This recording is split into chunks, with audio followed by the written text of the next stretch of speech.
हमेशा अच्छे कामों में बूढ़ों को आगे जरूर रखना चाहिए। पूछो क्यों? युवानों के पास यदि जोश होता है तो बुढ़ापे वालों के पास होश होता है, अनुभव होता है। और जिनके जीवन में बड़े लोगों का साथ ना हो वो कुछ भी पा जाएं जल्दी बिगाड़ लेते हैं। हाँ, इसीलिए हम महाराज जी को साथ लेकर चलते हैं कि महाराज आप अपनी कृपा करो, हम आपके साथ हैं। बोलो सीताराम। और जितने भी युवान बच्चे बैठे हैं, सुनो भैया, हमेशा अपने से बड़ों का सम्मान करो, अपने से बड़ों की सुनकर चलो, अपने से बड़ों की बात मानो। पूछो क्यों? पूछो। अपने से बड़ों के पास अनुभव होता है। क्या होता है?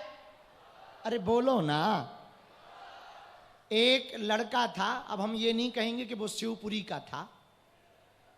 एक लड़का को लवेरिया हो गया, उसका विवाह बड़ी मुश्किल से उस लड़की से तय हुआ। तो लड़की के बाप ने कहा कि हम ब्याह तो करेंगे पर एक शर्त है। बोले क्या? बोले शादी में बारात में एक भी बूढ़ा आदमी नहीं आना चाहिए, ये शर्त है। तो लड़का ने कहा और बढ़िया है, कौन लेवा जाए बूढ़ों को, ठंड में मर जाए, आफत हो जाए। तो उसने बढ़िया अपने बड़े बुजुर्गों से कहा किसी को नहीं जाना, हम लड़के ही लड़के जाएंगे और बारात लेकर जाएंगे, दुल्हनिया लेकर के आएंगे। सबने समझाया एक तो ले जाओ समझदार। अरे नहीं, क्या ले जाएं समझदार। पर फूफा जी नाराज हो गए उसके। अब फूफा तो हर शादी में नाराज होता है। फूफा जी बोले बारात जाए या ना जाए पर हम तो जाएंगे। तो लड़कों ने कहा क्या किया जाए। एक लड़का बोला बहुत नाराज हो रहे हैं, एक काम करो, इन्हें गाड़ी में पीछे बैठा दो, ऊपर से कपड़ों की पोटली धर दो और वहां इन्हें तब निकालेंगे जब शादी हो जाए। कहा ठीक है। अब बारात गई, गाड़ी पहुंची, स्वागत हुआ बारात का। तो लड़की के पिता ने खबर भेजी कि ब्याह तो करेंगे पर एक शर्त है। लड़कों ने कहा क्या? लड़की के पिता ने खबर देकर के कहा कि हमारे गांव के बाहर जो नदी बह रही ना, उसमें पानी की जगह यदि दूध की धार बहे तो ब्याह होगा। और लड़कों ने कहा भाई ये तो संभव ही नहीं है, दूध मंगा भी लें इतना तो पानी में पता ही नहीं लगना है, इतना पानी बह रहा है। सब लड़कों ने कहा भैया अब ब्याह नहीं होना है, ये ना करने के ढिंग है, वापस ले चलो बारात। एक लड़का बोला वापस तो ले ही चल रहे, फूफा जी काहे को मर जाए, उन्हें बाहर निकालो। तो फूफा जी को बाहर निकाला तो फूफा जी बोले क्या हुआ, शादी हो गई? अरे बोले नहीं भाई वापस जा रहे हैं। बोले क्यों? बोले शर्त के कारण। बोले क्या शर्त है? बोले शर्त रखी कि गांव के बाहर जो नदी बह रही उसमें पानी की जगह यदि दूध की धार बहे तो शादी होगी। फूफा जी बोले इतनी छोटी छोटी बातों में बारात वापस ले जाते हैं। लड़के बोले छोटी बात है। अरे बोले टेंशन ना लो, खबर भेजो, कहना दूध का इंतजाम हो गया, इतना हो गया कि पूरी नदी में दूध की धार बहेगी, पर हमारी भी एक शर्त है, पानी तुम्हें खाली करवाना पड़ेगा। हाँ, जब ये बात खबर लड़की वालों के यहां गई तो लड़की के बाप ने पूछा कि जरा पता करो बारात में कोई बूढ़ा तो नहीं आया है।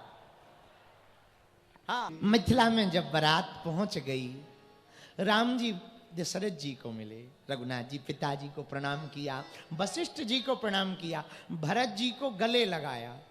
और जब गले लगाया और पूरे मिथिला में फिर से हल्ला मचा। क्या? अरे सखियों बारात आई ना तो एक गजब बात और है। बोले क्या?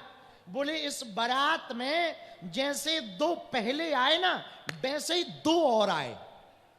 हाँ। बोले अच्छा? बोले हाँ। बोले चलो जरा देखो। सब मिथिला वाले देखने गए तो भरत जी को शत्रुघ्न जी को देखकर बोले अरे भैया एक जोड़ा पहले आया, अब दूसरा जोड़ा आ गया, ये कौन है? तो राम जी ने इशारा करके कहा, ये हमारे भैया हैं, ये हमसे छोटे हैं भरत। ये जो शत्रुघ्न जी है ना, ये लक्ष्मण जी से छोटे हैं, और दोनों का जोड़ा गजब है, राम जी लक्ष्मण जी। राम जी कैसे हैं? राम जी सांवले हैं। लक्ष्मण जी कैसे? लक्ष्मण जी गोरे हैं। इधर भरत जी का जोड़ा कैसा? भरत जी सांवले हैं, लक्ष्मण जी गोरे हैं। दोनों का गजब का। तब तो गुरुजी ने जब भेजा ना पहली बार विश्वामित्र जी के साथ में, तो बड़ी बुद्धि से भेजा।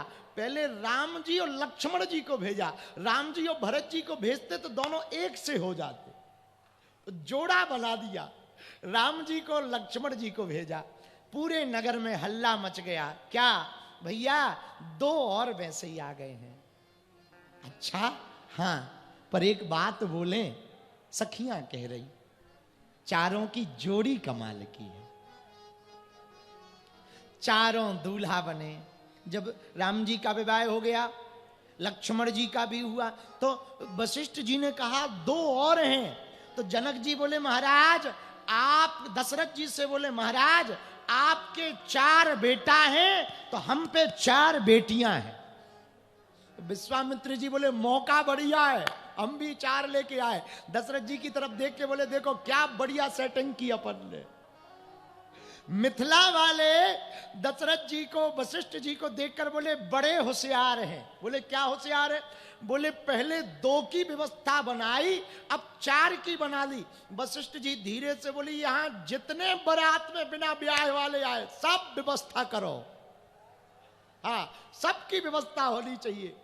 और महाराज जब मंडप में चारों दूल्हा बैठे ना, बड़के सरकार राम जी, लक्ष्मण जी, भरत जी, शत्रुघ्न जी, चारों दूल्हा बैठे ना, तो सखियां मंडप में राम जी के विवाह को देखकर, श्री किशोरी जी को देखकर, राम जी की अद्भुत छटा को देखकर, वो श्याम तन, वो मुकुट पहने हुए, वो पीतांबर पहने हुए श्री जानकी जी भगवान के बगल में भक्ति, भगवान के बगल में भक्ति मैया, राम जी सांवले हैं, किशोरी जी कनक वर्ण है। दोनों की जोड़ा को देखकर पूरे बाराती और घराती मोहित हो गए, और सखियां गारी गाने लगी।